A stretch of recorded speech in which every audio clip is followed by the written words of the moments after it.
Selamat datang kembali. Hari ini kita akan coba gali lebih dalam sebuah karya klasik nih.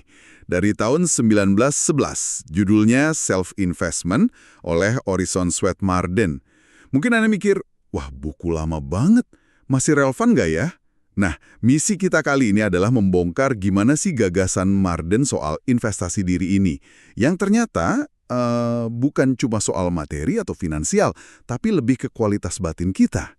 Gimana pandangannya soal komunikasi, keindahan, kepribadian, sampai interaksi sosial itu kok katanya bisa jadi kunci sukses dan kepuasan hidup, bahkan sampai sekarang.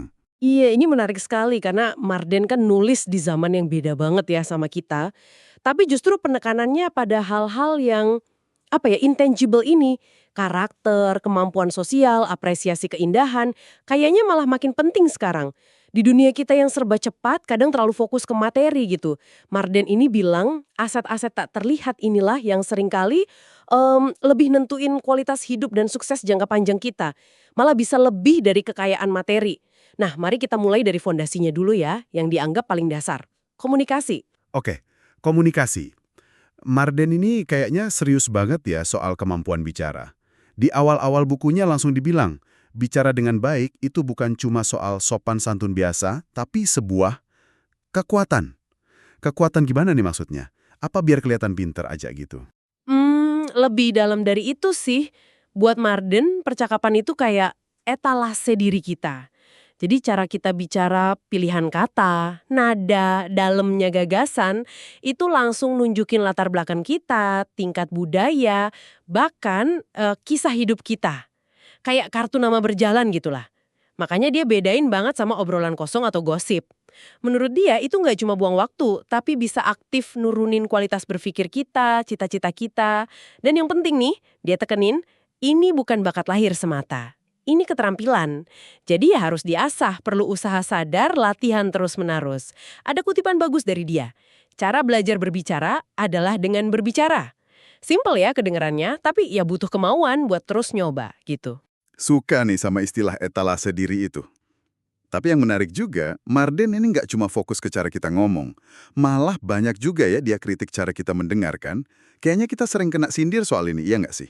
Sibuk sendiri, nggak sabaran nunggu giliran ngomong, atau malah motong aja. Kenapa Marden nekenin banget soal mendengarkan ini? Iya, karena percakapan yang benar itu kan dua arah ya. Marden lihat ketidaksabaran, egoisme pas dengerin orang itu penghalang utama.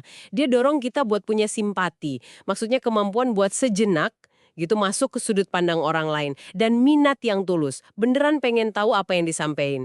Bukan cuma nunggu jeda buat nyela. Dia kasih contoh Abraham Lincoln. Lincoln itu kan dikenal jago ngobrol ya. Tapi bukan karena dia selalu jadi orator hebat di tiap kesempatan, justru karena dia pinter pakai cerita, pakai humor, buat bikin orang lain nyaman, merasa didengerin, dihargai. Nah itu kan bikin koneksi jadi kuat. Kedengarannya bagus banget ya. Tapi Marden sendiri kan nulis tahun 1911 dan dia udah ngeluh loh soal menurunnya seni percakapan. Katanya sih gara-gara orang terlalu fokus kejar materi, terus hidup makin cepet. Kok kayaknya sama aja ya sama sekarang? Apa menurut dia kita masih punya harapan buat nyelamatin seni percakapan ini? Optimisme Marden itu ada di keyakinannya kalau ini tuh keterampilan yang bisa dipelajari. Tantangan yang dia lihat dulu dan ya kita rasain banget sekarang, itu gimana cara ini ngubah pengetahuan yang kita punya jadi sesuatu yang menarik, sesuatu yang bermakna pas kita bagiin ke orang lain. Dia punya analogi bagus nih, pengetahuan itu kayak berlian kasar, punya aja nggak cukup. Percakapan itu proses moles berliannya, biar kilaunya keluar, biar nilainya dihargai orang. Jadi bukan cuma soal apa yang kita tahu, tapi gimana kita nyampeinnya. Dan saran praktisnya, dia nyaranin banget buat banyak baca. Biar kosakata kaya, gagasan nambah, jadi bahan bakar buat obrolan berkualitas gitu. Oke, dari pentingnya kata-kata komunikasi, Marden lalu bawa kita ke area yang mungkin awalnya terasa agak jauh ya dari konsep investasi diri yang biasa kita dengar. Keindahan. Gimana ceritanya mengapresiasi keindahan bisa jadi bentuk investasi diri? Nah, ini salah satu bagian yang paling puitis tapi sekaligus praktis juga dari Marden. Dia anggap keindahan, mau itu di alam, seni, musik, atau bahkan dalam karakter manusia, itu kayak nutrisi penting buat jiwa kita. Sama pentingnya kayak makanan buat badan. Kalau kita abain aspek ini, kata Marden, kita jadi pribadi yang kurang utuh. bisa jadi lebih kasar bahkan kurang efisien. Dia percaya banget cinta pada keindahan itu menghaluskan karakter kita, meningkatkan kapasitas kita buat bahagia. Dan yang agak kaget, bikin kita kerja lebih baik. Dia kutip Emerson yang bilang keindahan adalah tulisan tangan Tuhan. Itu nunjukin betapa mendasarnya aspek ini. Wah, menarik banget itu kaitan keindahan sama efisiensi. Apa Marden kasih contoh nyata gitu gimana keindahan ini bisa ada dampak praktisnya, bukan cuma sekedar rasa senang sesaat gitu? Ada. Dia nunjuk ke sejarah gimana seni Yunani Romawi itu bisa menginspirasi peradaban. Tapi ada juga anekdot yang lebih personal, lebih kena. Misalnya cerita soal sekolah di daerah kumuh Chicago. Ada guru yang inisiatif bikin sudut keindahan kecil di kelasnya. Cuma pakai vas bunga, beberapa gambar, objek sederhana, tapi indah. Hasilnya, perilaku anak-anak yang tadinya susah diatur, berubah drastis, jadi lebih tenang, lebih kooperatif. Ini nunjukin, buat Marden, keindahan itu bukan cuma buat galeri seni atau orang kaya aja, tapi kebutuhan dasar manusia yang bisa ditemuin, bisa diciptain di mana aja. Di alam sekitar kita, di rumah, cara kita berpakaian, bahkan nata meja kerja. Ada gagasan yang cukup dalam nih. Soal keindahan batin, katanya bisa memancar keluar, ngebentuk penampilan fisik.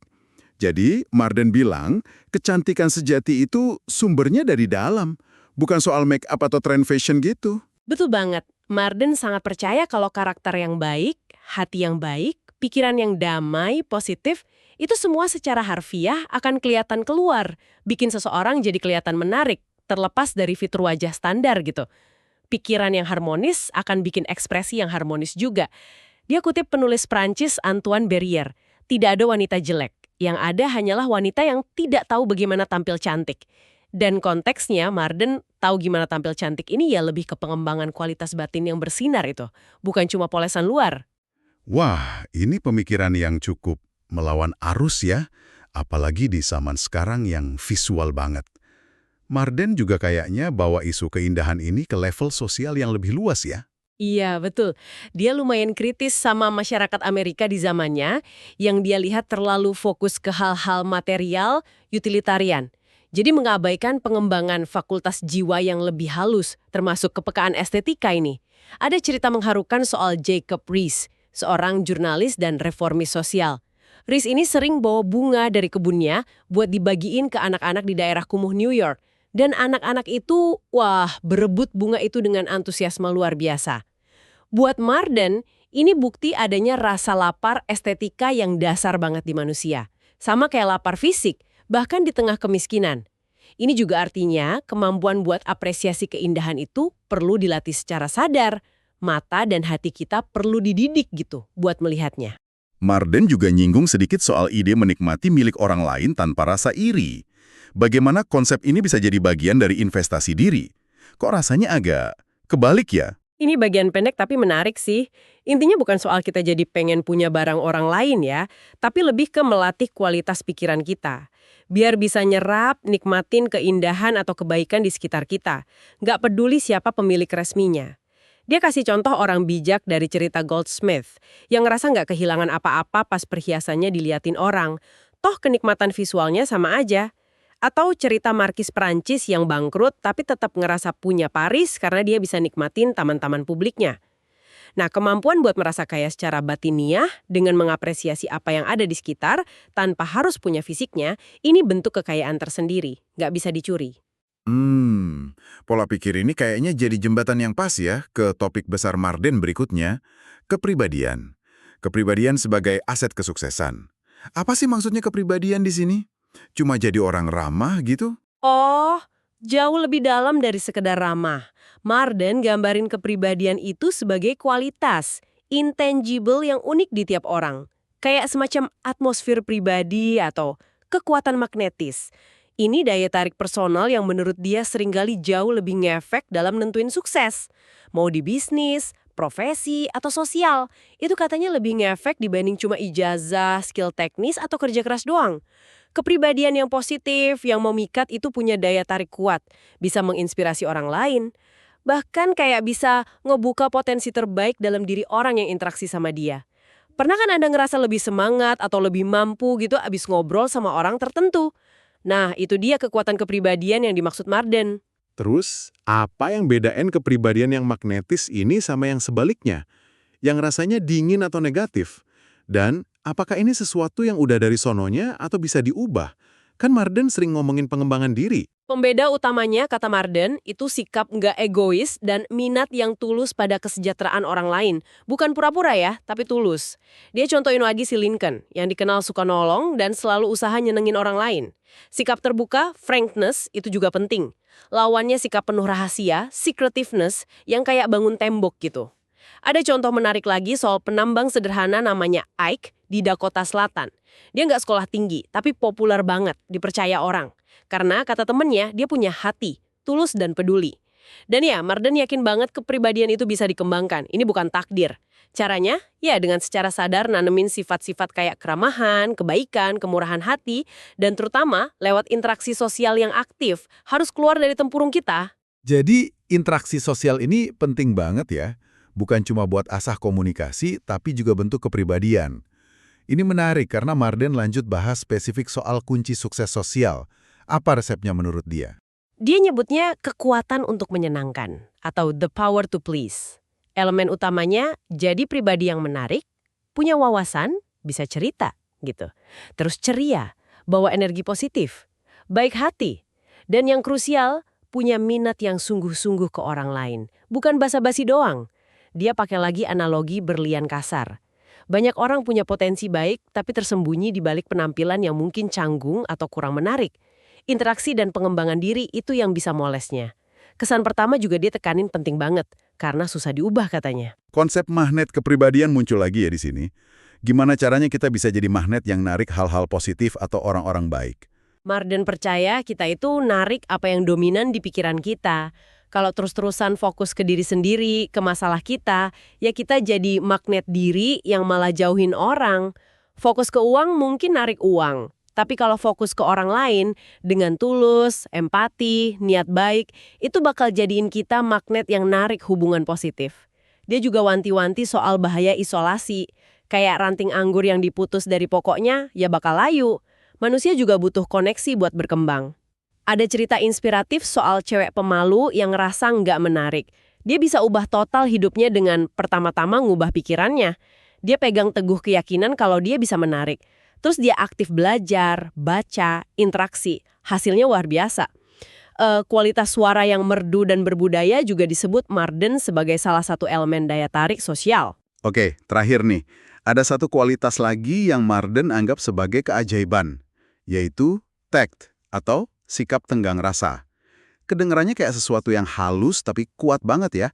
Apa sih tact ini sebenarnya menurut Marden dan kenapa penting banget? Anda benar, ini kualitas yang halus tapi dampaknya gede banget. Marden gambarin orang dengan tact itu kayak orang yang bisa ngomong hampir apa aja tanpa nyinggung. Selalu tahu waktu dan cara yang pas. Sebaliknya, orang tanpa tact meskipun mungkin niatnya baik, seringkali kayak salah langkah. Bikin gak nyaman, atau malah gesekan. Nah, kurangnya tact ini bisa jadi penghambat karir yang serius di banyak bidang. Bisa bikin kemampuan hebat lainnya jadi kurang efektif gitu. Tapi, apakah tact ini artinya kita harus selalu setuju aja? Jadi penjilat gitu? Atau nggak boleh ngomong jujur? Kesannya kan bisa jadi nggak tulus ya? Justru itu. Marden negasin tact itu bukan soal kepalsuan atau asal bikin orang senang. Dia definisikan tact sebagai akal sehat yang disempurnakan menjadi seni. Jadi ini soal pemahaman mendalam tentang sifat manusia digabung sama niat baik. Komponennya banyak nih. Pemahaman simpatik, soal orang lain, kelemahan mereka, harapan mereka, kemampuan lihat dari sudut pandang mereka, kemurahan hati buat nggak nyinggung hal yang nggak perlu, persepsi cepat soal situasi, mau kompromi, ngakuin kalau pendapat bisa beda-beda, kebaikan hati yang tulus, sikap menerima yang ramah, lembut, ceria, dan tulus. Tujuannya bukan nipu, tapi bikin orang lain merasa nyaman, dihargai, dan dipahami. Contoh klasiknya, istri yang penuh tact ngadepin suami pemarah. Atau dokter yang dengan tact ngasih harapan ke pasiennya, yang kadang lebih nyembuhin dari obatnya sendiri. Jadi, setelah kita gali berbagai gagasan Marden ini, rasanya inti dari self-investment versinya dia ini benar-benar beda ya dari bayangan awal kita mungkin. Bukan sekedar nambah skill atau kumpulin harta, tapi lebih ke Memperkaya diri dari dalam gitu ya. Tepat sekali. Ini soal menumbuhkan kualitas-kualitas fundamental, cara kita komunikasi dan dengerin, kemampuan kita lihat dan apresiasi keindahan, energi yang kita pancarin lewat kepribadian kita, dan kecerdasan sosial kita dalam bentuk tenggang rasa itu. Bagi Marden, inilah aset sejati yang bawa kita ke sukses yang berkelanjutan dan hidup yang lebih utuh, lebih memuaskan. Nah, sebagai penutup nih, apa ya satu pemikiran kunci yang bisa kita bawa pulang dari pembahasan mendalam soal Marden ini, buat kita renungkan lebih lanjut?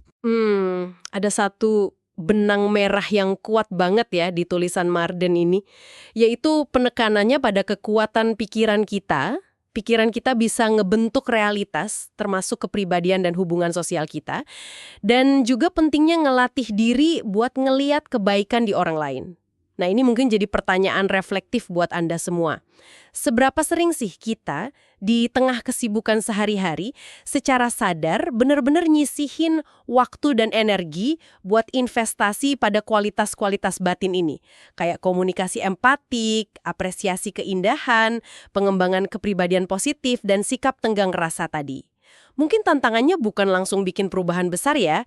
Coba pikirkan, satu langkah kecil aja. Apa yang bisa Anda ambil hari ini buat mulai numbuhin salah satu aset tak terlihat ini dalam interaksi Anda dengan orang lain?